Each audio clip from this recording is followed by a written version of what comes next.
You're watching Drakewing Gaming. Enjoy the video. Hey guys and gals, Never here from Drakewing Gaming. Some of you mounts, what are the gaming drag today? I'm coming back at you in a Let's Play episode of After Class, Anders Path. So let's go ahead and jump right back in, shall we? Alarm chain, we're up and let's go. Alright, Foretaste of Danger. Interesting.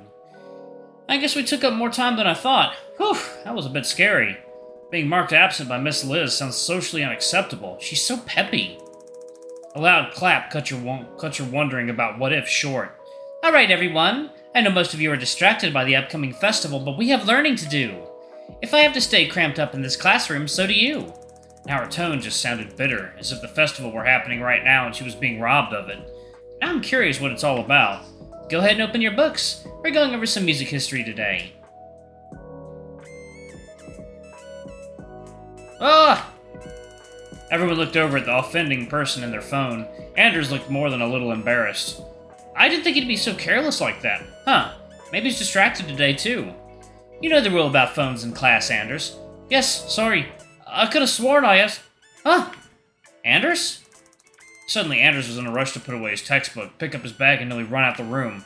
I'm not coming back. Damn. Whatever that was about is none of our business. Let's get back to the lecture, okay? Everyone gave a half-hearted murmur of assent, except for you. That look on his face wasn't embarrassment about being caught with a phone call or anxiety of missing a message. It was real fear. Well, it was none of your business. Your own reaction to seeing him like that wasn't something to be brushed off. Well, he's your friend, so... I don't think I've ever seen someone that upset. Or if I have, then I forgot it along with everything else. That's also upsetting. Best not dwell on that. Whew. Anders, what on earth did you see on your phone? Despite what your teacher said, the scene had you hopelessly distracted and unable to focus. The rest of the lecture buzzed in your ears without meaning or even intelligibility. That'll be all for today. Don't forget to make progress in your presentations or you'll regret it. Although your good student poker face was far from convincing, it was a relief to stop pretending and pull out your phone to text Anders. Hopefully he responds before too long. But I get the feeling it won't happen until late into the night. Walter? Oh, I don't know what happened, but I'm worried. Is everything okay? Gah! That's no way to say hi. How rude. That's a joke, by the way. I thought I'd lighten up the mood a little, but clearly it didn't work. Oh, jeez. Sorry, I understand. It was an upsetting sight. I'm worried about him, too. But it's because of that, and not in spite of that, that I want to tell you something. Oh? When someone you care about is in a crisis and shutting you off, all you can do is show you care and have patience, more often than not. Once you've done that, all that's left is to take care of yourself. But what if I can actually help?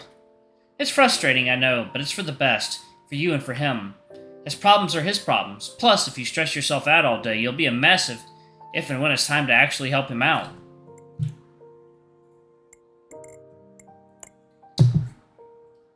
I mean, if it's someone you know, then maybe go check on them. I mean, he doesn't know where Anders went, so... Best to stay calm and go about your day until it's time. You get me? Yeah, that does make sense. It's a lot like yesterday, actually. Best to take things easy whenever possible. Of course it does. I'm the one who said it. Wow, as Mark in the room, you sounded just like him. Are you sure it's not that he sounds like me? Somehow that sounds even more like him. Well, please don't actually compare me to him. I'm my own woman, and I take pride in my wisdom. And my kill streak. And I'll keep that in... Wait, what? Don't worry your pretty little head about it. Anyway, that's all. Go eat, or whatever it is you do at this time. I don't know. I think maybe Liz is actually an assassin. An assassin just daylighting as a teacher. Okay, thanks, Miss Liz. You're welcome, Mr. Graham. Hearing that sent shivers up your spine. You definitely weren't ready to be called Mr. Graham yet. See ya! No matter how you looked at it, she was successful at distracting you from the matter of Anders. That was, until you stepped out of the classroom. Yeah, he just bolted. Probably got in trouble again. It's not like a big bull like him can stay under the radar anyway. His past was bound to catch up with him. What if he hacks out again? Maybe I should stay home. Yeah, please, Dixon isn't stupid enough to do that.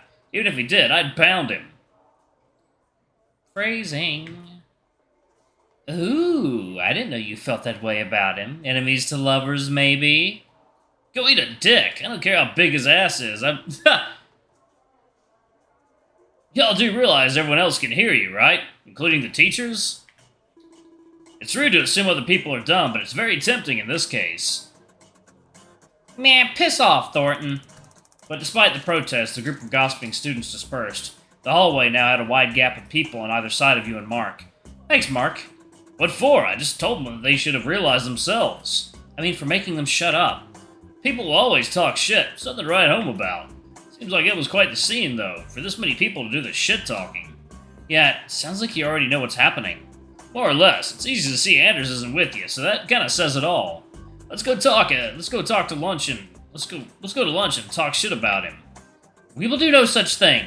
Calm down, it's just a joke, but my hunger isn't, so move it.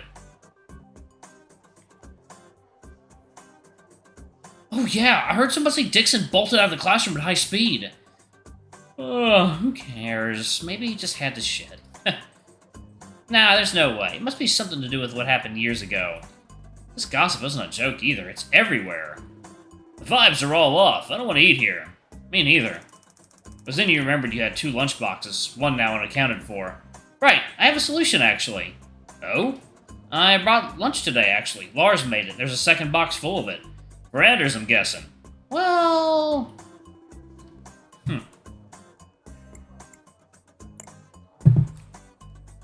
No need to be shy about it. Food shouldn't go to waste, right? Right, yeah. Then in exchange for feeding me, I'll take you somewhere. Come on. Oh, okay. Hey, wait up. This is the second time today. With curiosity and Mark's guidance, you were led to a new place to enjoy lunch together. The new place turned out to be stunningly beautiful. A piece of paradise hidden just behind the school.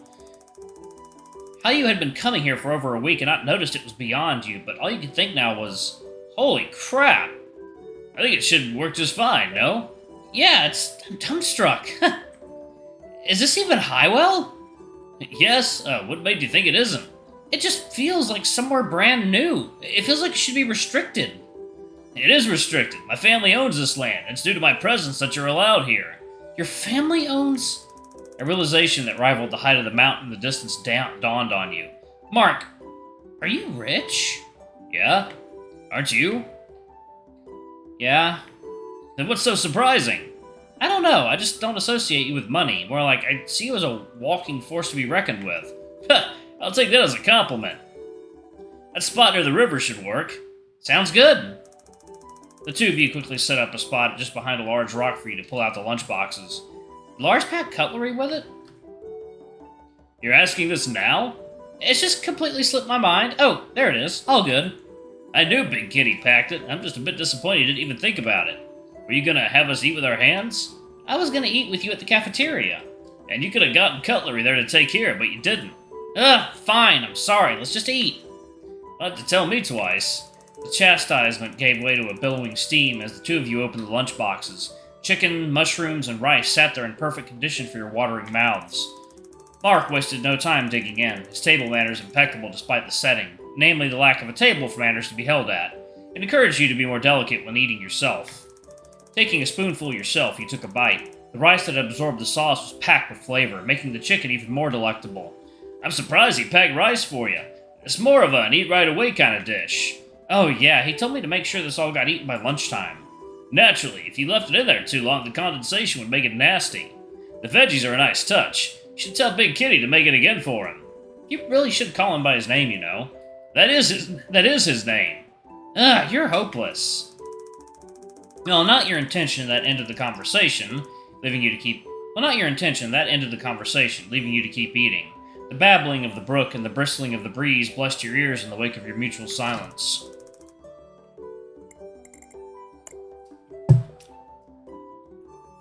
But that wasn't enough to keep you in the moment, especially with what you had heard earlier. I just remembered when Anders said it could be worse. Mark said in your case, maybe. What could he have meant by that? Huh? Mark stood up, having finished his meal, and looked at you with clear concern. Putting aside the fact you didn't mean to say that out loud, you really shouldn't think about that stuff. Come with me if you're done. I want to show you the shack back there. Oh, okay, I'll just, I finished it all. Anytime you feel like sharing lunch with me again, go for it. I'm not too proud to admit it, but I enjoyed his food. Sure, but you are too proud to admit you got sauce on your face. Mark hurriedly pulled out his phone and looked at himself in the selfie mode. Huh? No, I didn't. Made you look. What are you, 9 years old? The creepy-looking shack now stood in full view, but said view made it change in your perspective from creepy to ponderous. I feel like the shack is important to me. As to why, you still couldn't say, but the sight of its dilapidated wood and dirty windows made you oddly sad. Speaking of 9-year-olds, the last time I took a proper look at this was when I was a kid. It does seem like it was meant to be a clubhouse for kids, yeah. Something like that. The inside was more disconcerting than the outside, in terms of suitability. Nothing in front of you seemed up to code, and it wouldn't surprise you if it fell apart on the same day you visited it. Which said nothing of the clutter that covered the floor. Framed photos, toys, and other seemingly old items were laid, or possibly thrown haphazardly across multiple surfaces with no concern for their integrity. Maybe coming inside was a mistake. I don't really feel safe. It'll be fine, just don't bump into anything. Sure. With articulate steps, you entered a state of vigilance to ensure your presence and acted as little force on the shabby shack as possible. Looking around was less about seeing and more a test of grace now. But you still felt the urge to comment on the dusty detritus surrounding the two of you. It's sad, really. This must have been so cozy back in the day. Doesn't matter now, but yeah, my dad and I worked hard building it, so it's funny that we both decided to let it rot. Well, yeah, why would you tell me something I already know? Wait. Walter. How did I know that? Ah! Your head throbbed out of nowhere, making you shut your eyes and grab it as if to stop it from splitting in two. The bizarre statement that you just made. You felt that it was correct. No, you knew it was. But how could that be? It hurts! Do I know Mark from somewhere? But I only met him last week. Right? Distantly, you felt a hand on your shoulder as Mark came into view. Alright, I'm going to go ahead and pause it right there. Thank you all so much for watching. Don't forget to like, comment, subscribe, ring that notification bell, and check out our Patreon or YouTube memberships if you can. It always helps. Anyway, I love you all, and I'll see y'all in the next video. Bye-bye!